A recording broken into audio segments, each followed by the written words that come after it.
What's going on, guys? It's Jimmy here with your second stimulus check update. And we got a lot to cover in this video. We're going to go over the virus, the pandemic, the second stimulus check and second stimulus package. Also, another state that is passing stimulus right now to their residents, stimulus money to their residents. Yeah, a lot of states are doing that right now. And I'm giving away $500 to viewers like you, $500 in total for Christmas. I'm going to give you all the details of it in this video. But first, don't forget to give this video a like down below. And if you're new here, make sure to subscribe so you don't miss out on new videos coming out regarding the next stimulus check. Okay, first up, former mayor of New York City, Rudy Giuliani, who is 76 years old, has tested positive for the virus. President Donald Trump says Rudy Giuliani is by far the greatest mayor in the history of New York City and who has been working tirelessly exposing the most corrupt election by far in the history of the USA, has tested positive for the China virus. Get better soon, Rudy. We will carry on.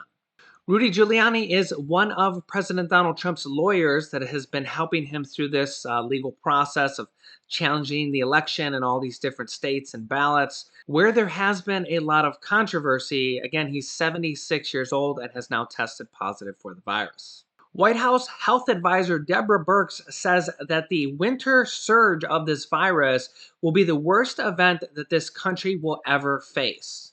She says, quote, "This is not just the worst public health event. This is the worst event that the country will face, and not just from a public health side." She says this fall/winter surge is combining everything that we saw in the spring and everything that we saw in the summer. Plus the fall surge going into winter. I think that's why Dr. Redfield made this absolute appeal to the American people. Dr. Redfield reiterated the same thing, as you can see in these daily tests, daily cases currently hospitalized, and daily deaths, which are almost at 3,000 people per day, over 100,000 people hospitalized, an average of 200,000 cases over the last 4 days per day, so 800,000 plus cases in the last 4 days. And it's not just cases. A new report out says that the amount of deaths could double by April despite a vaccine coming out. The U.S. is forecast to see a cumulative 539,000 deaths by April 1st, according to a new report published by the Institute for Health Metrics and Evaluation at the University of Washington School of Medicine. Researchers said that the expected vaccine rollout will only reduce the toll by 9,000 lives before April 1st, and said that a rapid rollout targeting high-risk people could save 14,000 more lives. They also said that mask wearing to 95% can save 66,000 more people by April 1st. Regarding the next stimulus check and the next stimulus package, the government will shut down on December 11th, this upcoming Friday, if they don't pass a government shutdown bill and a stimulus package that both Democrats and Republicans have said will be included in this government shutdown bill.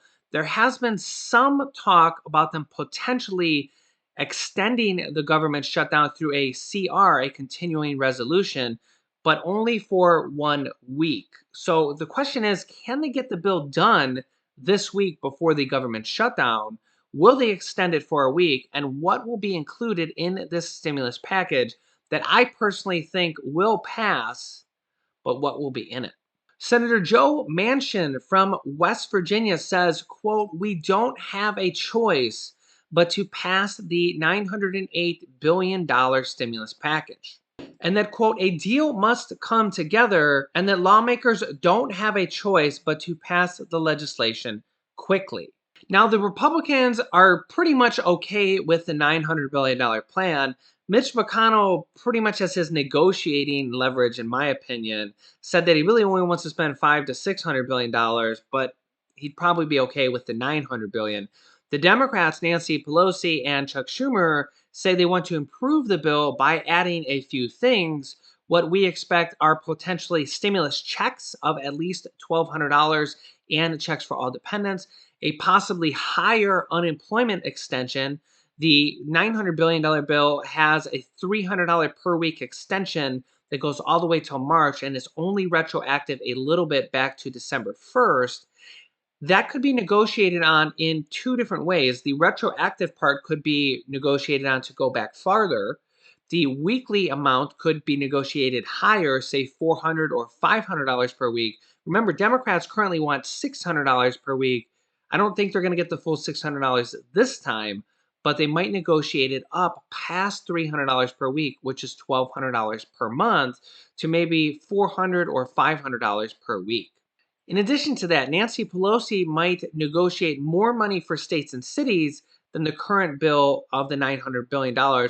However, I think that might not be a smart thing for her right now. I think she'd be smarter to negotiate the stimulus check in there and then possibly a slightly higher unemployment. I know that a lot of unemployed people would just be happy to get some bonus. Of course, more is always better. But even if they left the unemployment bonus where it is and added a $1,200 stimulus check, remember, unemployed people get the unemployment bonus and the stimulus check. So I personally think their best route would be to negotiate a stimulus check in there because the stimulus check goes for everything. So you can let me know your thoughts down below in the comments. In addition to that, when this bill passes, there will be mortgage. They have $25 billion for mortgage and rental assistance.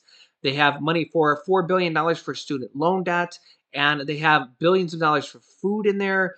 Likely you will be able to claim one or several of those different buckets of money when the bill passes. I will be walking you through how to claim money for the mortgage and rental assistance from this federal plan, money for food, money for student loan forgiveness, which about 1 in 6 adults currently has student loans at this point.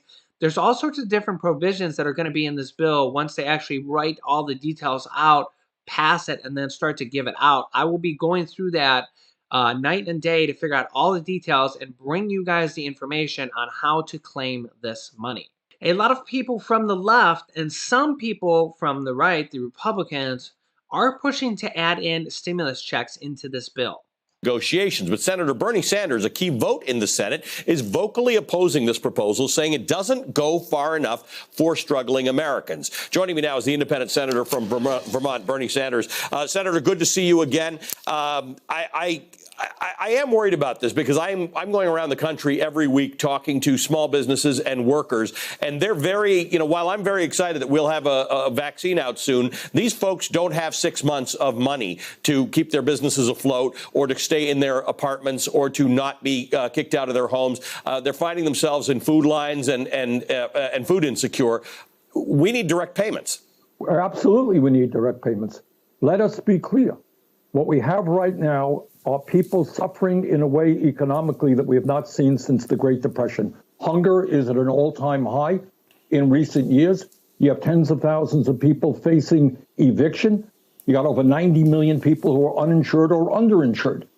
And what the American people want, they understand that in the midst of this crisis, through no fault of their own, because of their pandemic, the economy is in shambles. And they are asking the United States Congress to help them. At the very least, what we should be doing is continuing that $1,200 payment to every working class adult in this country, plus $500 for their children. In addition to that, I worry very much that in this bill being put together right now, there is legal immunity for corporations who have been irresponsible in protecting their workers.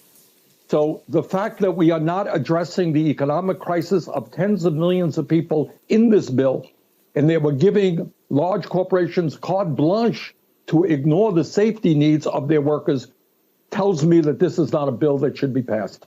And in fact, when the Democrats wanted a $2 trillion bill and Mitch McConnell was suggesting a $500 billion bill, it was mostly the $500 million didn't include any direct payments to anybody. It was mostly indemnity to corporations. But I have to ask you, Senator Sanders, where this is coming from. Is it the lies that the president has had about coronavirus and its seriousness? Is it Mitch McConnell and Republicans who are very, very concerned about increasing debt, which would be like finding God very suddenly? suddenly in your last week of life?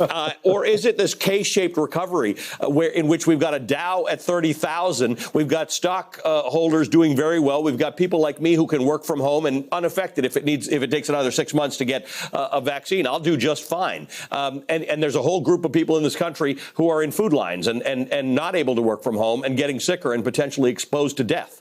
And just to touch base here, almost every economist that I have heard from has said now is not the time to worry about the national debt. We're in a pandemic, we're in a recession, things could be getting worse. The Fed has said that they need to pass stimulus like 2 months ago, and the longer it takes for more stimulus, the worse the economic recovery will be. In addition to that, interest rates are at an all-time low, and that a lot of people actually say that now is the time to borrow money and to spend right now because interest rates are near zero. They're near a historic low. Borrowing right now will actually help the economy because you're paying almost no interest. There's also a lot of people that say, well, stimulus checks to the people, for example, it's just one portion of this bill. It's not really debt. It's not money that's owed to somebody.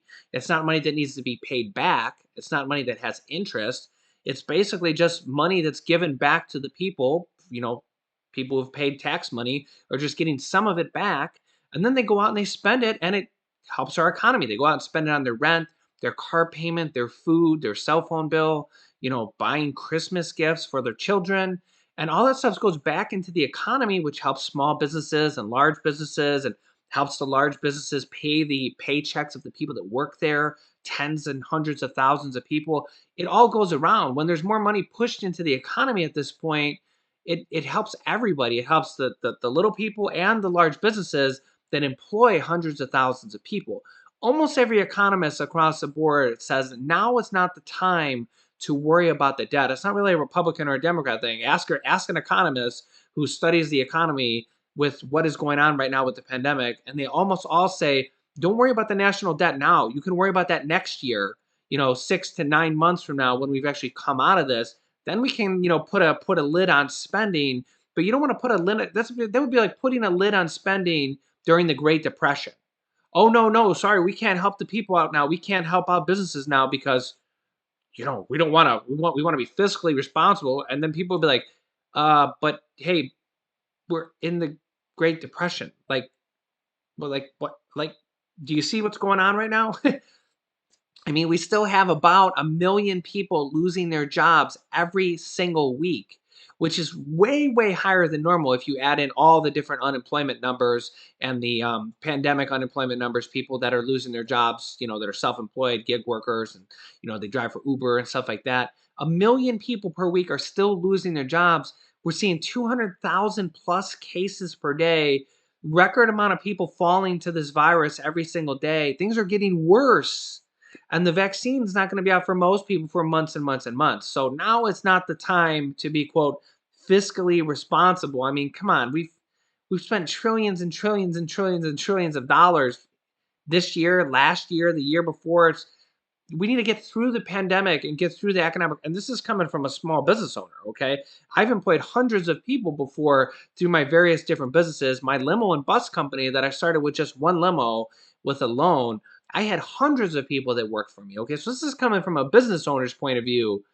And now is not the time to kind of put the lid on things for businesses or for people. We got to get through this pandemic, then they can worry about that afterwards. Let me know your thoughts down below. Do you agree or do you disagree? In addition to that, Maryland has announced an additional $19 million for mortgage and rental assistance and eviction protection, a new program that has just added $19 million more. So if you are from Maryland, Google this article or Google the Maryland Rent Assistance Program and apply as soon as possible, because a lot of these programs you have to apply for. And secondly, they run out of money sometimes quickly. So apply for this money. A lot of these programs will pay thousands and thousands of dollars of your rent. If you know of any other states or cities that are passing local stimulus programs or rent assistance programs, comment them down below in the description and give that comment a like so it rises to the top so we can help out thousands more viewers. Also, we are giving away $500 in total if you can guess what's in that box. 5 different people are going to win $100 from me to help out with the holidays. We're giving back to viewers like you. So if you can guess what's in that box, you could receive $100 directly from us. 5 people who guess correctly will randomly be picked to win $100 from us. And the clue for this video is the item in the box right there is a souvenir. All right. The item in the box is a souvenir. If you want to guess, just leave a comment down below. You can guess as many times as you want. And there's only a few clues left. So we will be announcing the winners soon. Make sure you don't miss out on new videos. Make sure you're subscribed with the bell icon on so you don't miss out on videos that come out at 10 a.m., 3 p.m., and 8 p.m. Eastern Standard Time. And share this video so others like you will know about these stimulus programs that we will be covering every day. You can click this top video here to watch my newest stimulus check video next. And this video teaches you how to start your own business selling products on Amazon FBA. I have dozens of students that have replaced their entire 9-to-5 income selling products on Amazon, and I teach them how to do that. Click on one of those videos to watch them next. Thanks, guys, and I will see you in the next video.